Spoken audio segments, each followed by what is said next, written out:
नमस्कार। आज के इस एक्सप्लेनर में हम बात करने वाले हैं हमारी और आपकी रोजमर्रा की जिंदगी से जुड़ी एक बहुत ही अहम व्यवस्था की, यानी नगर पालिका की। हमारे शहर कैसे चलते हैं, इनका इतिहास क्या है और इनके पास क्या शक्तियां होती हैं। चलिए, इन सब चीजों को आज बहुत ही आसान भाषा में डिकोड करते हैं। अब अगर मैं कहूं कि भारत में शहरी प्रशासन की शुरुआत सैकड़ों साल पहले ही हो गई थी, तो शायद आपको एकदम से यकीन न हो, लेकिन सच यही है। 1688 में मद्रास में देश की पहली म्यूनिसिपल कॉरपोरेशन स्थापित हुई थी। मतलब ये जो लोकल अर्बन गवर्नेंस का कॉन्सेप्ट है, ये कोई नया आइडिया नहीं है। इसकी जड़ें हमारे इतिहास में बहुत गहरी हैं।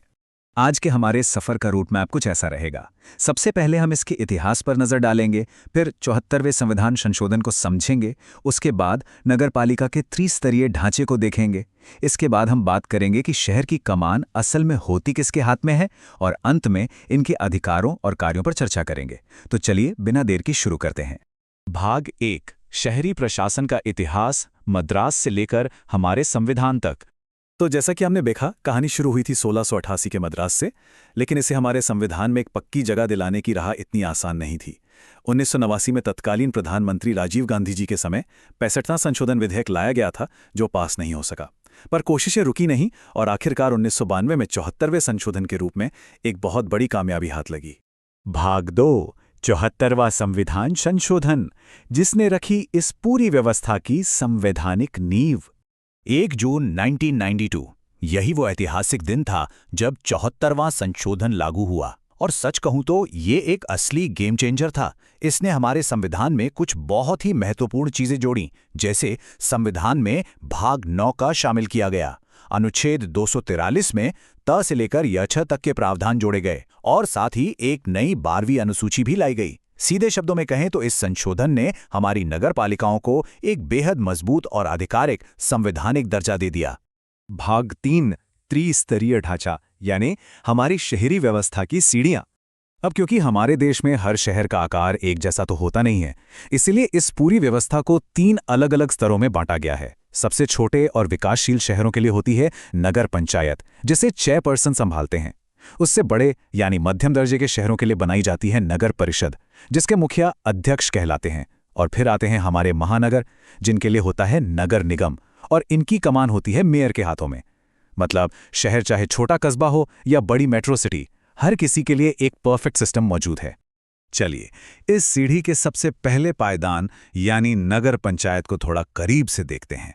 ये उन इलाकों के लिए डिज़ाइन किया गया है जो अभी ट्रांजिशन फेज में हैं, यानी ऐसे इलाके जो अब पूरी तरह से गांव नहीं रहे, लेकिन अभी तक एक बड़े शहर का रूप भी नहीं ले पाए हैं।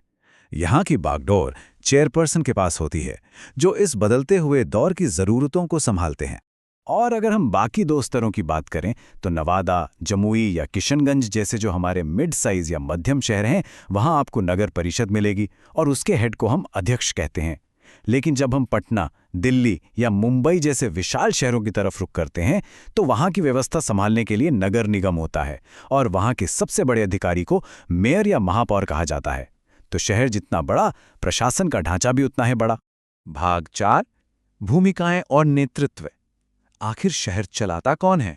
अगर आप इस पूरे स्ट्रक्चर को देखें तो हमारे देश के कुछ सबसे बड़े और भारी भरकम नाम इसी का हिस्सा है, जैसे पटना का पीएमसी, दिल्ली का एमसीडी, मद्रास का एमएमसी या फिर मुंबई का फेमस बीएमसी।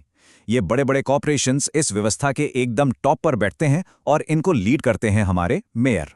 लेकिन जरा सोचिए, क्या कोई एक मेयर इतने बड़े महानगर की हर एक गली और हर एक मोहल्ले को अकेले संभाल सकता है? बिल्कुल नहीं, ये तो नामुमकिन है।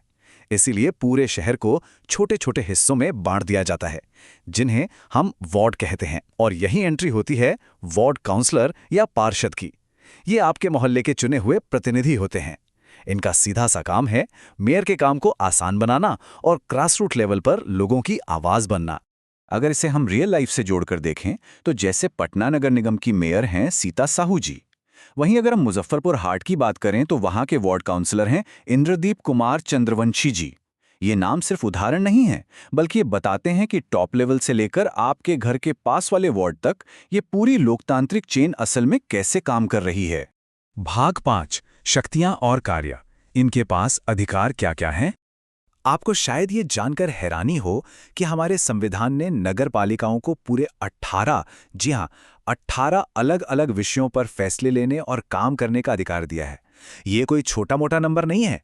ये साफ दिखाता है कि हमारी लोकल बॉडीज के पास शहर के विकास को लेकर कितनी पावर और कितनी बड़ी जिम्मेदारी है। पर शक्तियों के साथ कुछ रूल्स भी आते हैं, जैसे कि पहली बैठक के दिन से लेकर इनका कार्यकाल ठीक 5 साल का होता है। और सबसे अहम बात, इस पूरी व्यवस्था को न्यायसंगत बनाए रखने के लिए तीनों ही स्तरों पर अनुसूचित जाति, अनुसूचित जनजाति और महिलाओं के लिए सीटों का रिजर्वेशन अनिवार्य किया गया है। ये एक बहुत ही शानदार कदम है ताकि समाज का हर तबका आगे आ सके और अपनी बात रख सके। तो आज के इस एक्सप्लेनर में हमने 1688 के मद्रास से लेकर नगर पालिका के 18 अधिकारों तक का पूरा सफर तय कर लिया है। अब जाने से पहले आपके लिए एक छोटा सा सवाल छोड़ के जाता हूं। जरा सोचिए और पता लगाइए कि आपका अपना होम टाउन नगर पालिका के किस स्तर में आता है। क्या वहां नगर पंचायत है, नगर परिषद है या फिर नगर निगम? अपने आसपास की व्यवस्था को इस नजरिए से देखना वाकई बहुत दिलचस्प हो सकता है। आज हमारे साथ इस जानकारी भरे सफर पर जुड़ने के लिए आपका बहुत बहुत शुक्रिया।